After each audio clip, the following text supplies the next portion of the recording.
Allow me to tell you a story you might already be familiar with. In the late 1700s, France was a shell of its former self. The peasantry was drowning, the government was too ineffective to do anything about it and also didn't care, and the country was broker than the legs of the last person to dislike one of my videos. So go ahead, do it. I dare you. None of this gelled too well with the French populace. One man in particular, called Maximilien Robespierre, was getting tired of being the butt of the entire European joke and decided that someone had to do something about the situation, so it might as well be him. He led a revolution based around granting power to the people, won that fight, and then, as the iconic Bill Wirtz explains, he started cutting everybody's head off until someone eventually got mad and cut his head off. all this to say that some things might start out well, but then go sour in the face of adversity or misunderstanding. That gets me to thinking about characters and how the same can be true of them. A lot of times we only see a villain after they've fallen from grace, but there's something to be said for watching that fall happen. If, that is, it's done correctly. Alas, rarely is that so anymore, so here I am to once again complain about how modern writing is a sham, and to present a solution contrived from the comfort of the outside looking in. You see, when a character experiences some form of decline, it's typically referred to as a negative character arc. In a previous video, I touched on them a little bit, but it's such a complex topic that it deserves its own video to discuss how the nuances should and should not be applied. More than that, even. This was originally going to be a single upload until I was talking it over with a friend who sagely suggested that I break it up into a handful of easier to digest segments. So, rather than force us all to sit through a 2-hour diatribe, this is going to be the first part of a 6, possibly 7-part series where I break down different ways to go about writing negative character arcs and how they ought to be used. I'm hoping to get it wrapped up before March, but we'll see what shakes out. I've got things to do, like figure out how to domesticate the werewolf that keeps killing my chickens so I can sick him on my enemies. Today I'll be introducing the concept of a negative character arc so that you'll have some context for my thoughts going forward. Settle in, folks, because like that werewolf, we've got a lot to sink our teeth into. Before we can discuss any type of arc, we ought to distinguish what it is and what it is not. A character arc is defined as the deep-seated personal change a character undergoes over the course of a story. It's become more or less interchangeable with the term development, but do not fall for this trap, there is a necessary distinction to be made. You can experience personal growth without experiencing a complete internal overhaul. That line can be hard to discern sometimes, so let's take a look at a few prime instances of famous characters with arcs and a few that are without. When I say hero, there's a good chance that you would think of the one and only Luke Skywalker. He's iconic, and for good reason. In the original trilogy, he goes from whiny peasant kid with dreams of adventure to a mature warrior and protector. He also follows the hero's journey structure to a T, but I'm not here to pick apart the merits of this format for change. The idea is that he still goes through it. In the Guardians of the Galaxy films, we see Gamora go from a closed-off loner being manipulated into carrying out someone else's dirty work to a willing, integral part of a close-knit team who fights against the same powers she once acted for.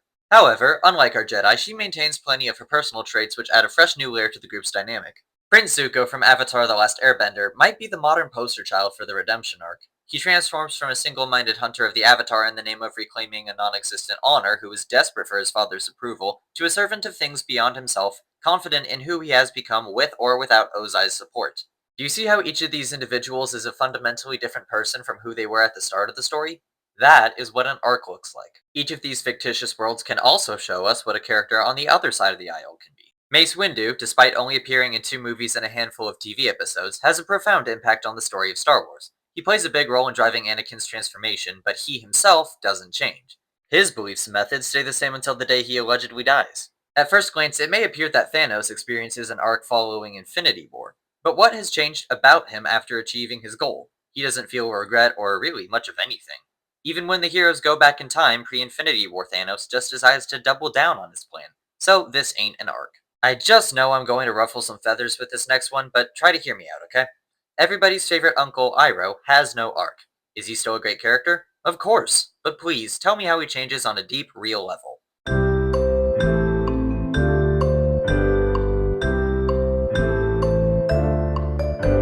Time's up. You can't because he doesn't.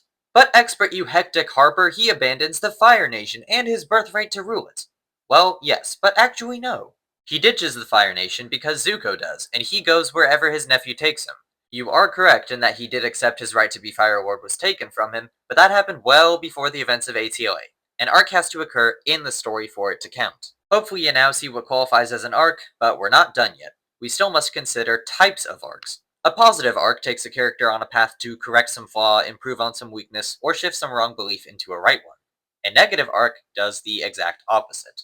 No way! Interestingly, unlike most other aspects of character, there's no neutral option here. An arc can be good or bad, but a neutral arc is nothing. A non-arc, because a character will be no different at the end of that journey, which in itself can be used to make a point, but it's still not an arc. In this series, I want to outline some thoughts about that latter category because it's tragically misused and misrepresented time and time again, and it's messing up our villains. If you have a bad villain, you have a bad story.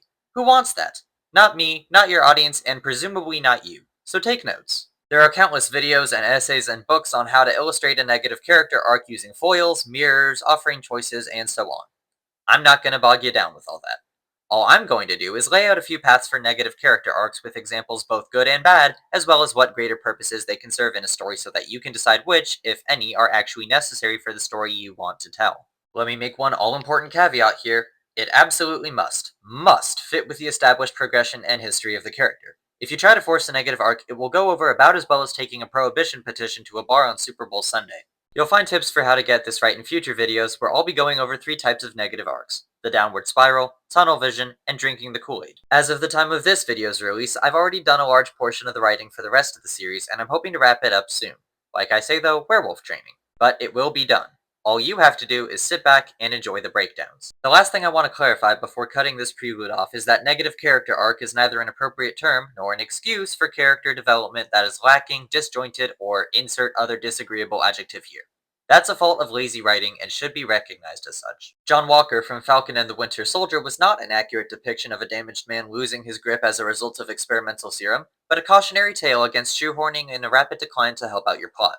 Kylo Ren throwing increasingly silly temper tantrums every time something doesn't go his way doesn't establish him as the powerful, lethal Darth Vader successor J.J. Abrams and Rian Johnson would like us to believe he is, and it certainly doesn't set him up for the redemption arc they try to give him in Rise of Skywalker. Technically, yes, these are both forms of decline, but neither can really be properly called an NCA for 2 different reasons. In Kylo's case, he's just delving deeper into who he already has allowed himself to become. Granted, Walker, who was originally a good man, does go off the rails at certain points, but you could easily argue that it's the fault of the super soldier serum at work within him instead of shifting eternal logic. Basically, be careful not to overindulge your kicks and grins or skip the nuances when it comes to writing negative character arcs. Before I go, dear viewer, it's time for a pop quiz! What arc does Arthur Fleck from Joker experience? Trick question. He doesn't have one. By the end of the movie, he's leaned into aspects of who he already is and is basically the same person. Still a banger movie though. This is actually something I got wrong in my previous video, so if you watch that one after this, or vice versa, consider this my official correction of that statement. The rest of what I said in that section is still true. As a matter of fact, it's what inspired this series to begin with. So cheers! Point of all this being, it is way harder than you would expect to fit werewolf jokes into a script.